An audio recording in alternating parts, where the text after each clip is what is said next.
کربلا ہونے سے پہلے اور کربلا ہونے کے بعد ایک گروہ ہے، اسکول آف تھاٹ ہے، یہ کہتا ہے کہ کربلا ایک سیاسی جنگ تھی، تو مذہب سے کوئی تعلق نہیں، نام بھی نہیں لیتا ہوں، گاندھی صاحب کہتے ہیں کہ یہ تو سیاسی جنگ تھی، سیاسی مسئلہ تھا اور اس کا کوئی مذہب سے براہ راست تعلق نہیں ہے۔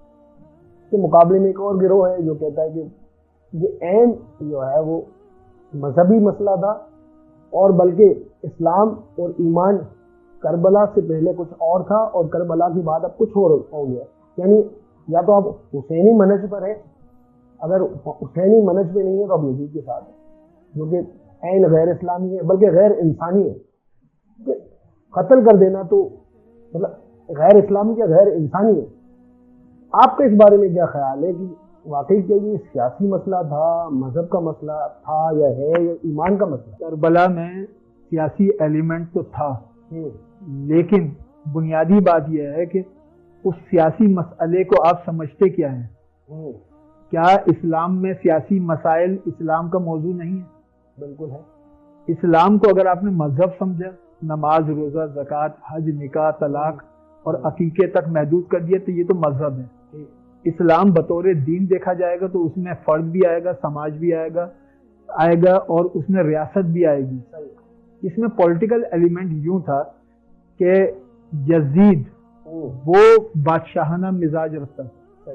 یزید یہ چاہتا تھا کہ دین کی تقسیم کی جائے، دین کا جو سیاسی نظام ہے وہ یزید کے پاس آ جائے، حکومتی نظام یزید کے پاس آ جائے، اس کا جو سیوک سسٹم ہے وہ یزید سنبھال لے، اور خانقاہی نظام، اللہ اللہ کرنا، صبر، شکر، زہد، توکل، تقوی، عبادت، ریاضت، یہ جو سارا شعبہ ہے یہ حسین سنبھال لے۔ یعنی یزید یہ چاہتا تھا کہ امام حسین علیہ السلام غیر سیاسی ہو جائیں۔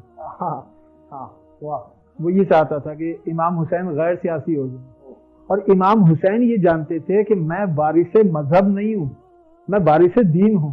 اور جب میں وارث دین ہوں تو یہ کیسے ممکن ہے کہ میں دین کو مسجد اور محراب و منبر تک محدود کر دوں؟ میرے سامنے ریاست پر دین کو بدلا جا رہا ہو۔ یعنی یزید نے دین کو بدلنے کی کوشش کی، یزید نے سود کو جائز قرار دیا۔ کربلا نہ ہوتی یزید اسی بات پر کافر ہو جاتا، اللہ اکبر، کہ بھائی سود حرام ہے، اگر کوئی سود لیتا دیتا ہے تو وہ گنہگار ہوگا، لیکن کوئی کہے کہ سود حرام ہی نہیں ہے تو وہ تو کافر ہو جائے گا۔ وہ صرف اسی مسئلے پر کافر ہو جاتا، کربلا تو بات کی بات ہے۔ پھر یزید نے دین کو یوں بدلا، شراب نوشی کو جائز قرار دیا۔ کسی کو شراب پیش کی، اس نے کہا کہ بھائی میں مسلمان ہوں، میں کیسے شراب پی لوں؟ تو کہا کہ اگر اسلام میں جائز نہیں ہے تو مسیحیت کے طریقے پہ پی لو۔ یہ یزید کی روایت موجود ہے۔ ایسا شخص جو دین، ایک وہ شخص ہوتا ہے جو دین پر عمل نہیں کرتا، ایک وہ شخص ہے جو دین کو بدل رہا ہے۔ یزید پہلا فرد تھا جس نے دین کو بدلا ہے، اس کی کوشش کی ہے۔ حضور نے فرمایا نا کہ حسین جب شہید ہوں گے ایسا حاکم ہوگا جو میرے طریقے کو بدلنے والا ہوگا۔ اس طریقے کو بدلا ہے یزید نے، سود کو جائز قرار دے کے، شراب کو جائز قرار دے کے، بدکاری کو فروغ دے کے۔ یزید نے پہلی مرتبہ برسر عام صحابہ کرام کا مذاق اڑایا۔ صحابہ کرام کی توہین کرنے کی روایت اعلانیہ یہ یزید نے قائم کی کہ جب قسطنطنیہ کی جانب حضرت معاویہ نے لشکر بھیجا، وہاں طاعون پھیل گیا، تو یزید بڑا خوش ہو رہا تھا کہ اچھا ہوا میں نہیں گیا، جو لوگ گئے وہ مصیبت میں پریشان ہیں۔ تو حضرت معاویہ نے پھر بطور سزا اس کو قسطنطنیہ بھیجا۔ اچھا، تو جس یزید کو بطور سزا قسطنطنیہ بھیجا گیا، اب اگر کوئی یہ سمجھے کہ قسطنطنیہ والی حدیث کا اطلاق کر کے اس کو جنت میں داخل کر دیں تو پیش بھی کرتے ہیں، وہ حدیث پہلے لشکر کے لیے، وہ پہلے لشکر میں نہیں تھا، پہلے لشکر پر تو وہ ہنس رہا تھا، پہلے لشکر کا تو اس نے مذاق اڑایا ہے۔ تو واقعہ کربلا اس میں سیاسی پہلو ضرور ہے کہ اسلام کا سیاسی نظام وہ یزید اپنی مٹھی میں لینا چاہتا تھا، امام حسین نے وہ نہیں، ایسا نہیں ہونے دیا۔ دوسری بات، یزید کے ہاتھ پر اکثریت بیعت کر چکی تھی، صحیح، تو جمہوری طریقے پر تو وہ حاکم بن گیا تھا، لیکن اسلام کا طریقہ یہ جمہوری طریقہ اسلام کا نہیں، اکثریت نہیں، جو اہل افراد ہیں ان کی اکثریت کیا کہتی ہے. وہ جو اہل افراد تھے، عبداللہ ابن زبیر، عبداللہ ابن عباس، امام حسین، یہ لوگ موجود تھے، ان کی رائے کیا ہے وہ اہم ہے. انہوں نے یزید کو رد کیا ہے. اب سوال یہ ہے کہ امام حسین بیعت نہ کریں. امام حسین سے اگر مطالبہ بیعت نہ ہوتا تو واقعہ کربلا نہیں ہوتا. یزید نے امام حسین سے مطالبہ بیعت میں شدت کی. کیوں؟ اس لیے کہ یزید جانتا تھا کہ ساری دنیا بیعت کر لے، حسین نے نہیں کی تو کسی نے نہیں کی. یہ اعتراض بھی ہوتا ہے کہ جب اصحاب نے، جدید صحابیوں نے اور تابعین نے جب بیعت کر لی تو امام حسین نے بیعت کی.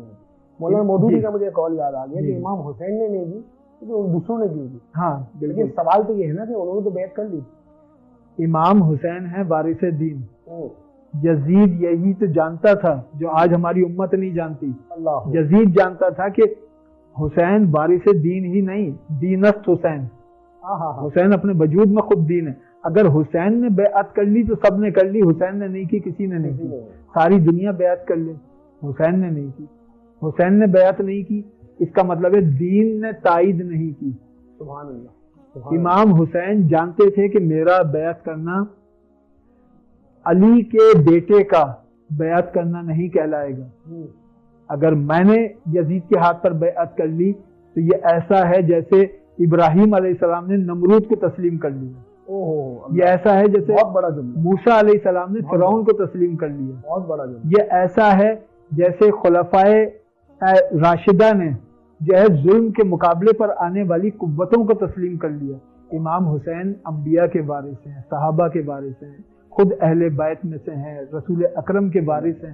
وہ اپنے ہاتھ کی قدر و قیمت جانتے ہیں، اس لیے اپنا ہاتھ نہیں دیا بلکہ اپنا سر کٹا دیا. غریب نواز نے اسی لیے کہا تھا سر داد نہ داد دست در دست یزید، حقا کے بنا لا الہ است حسین.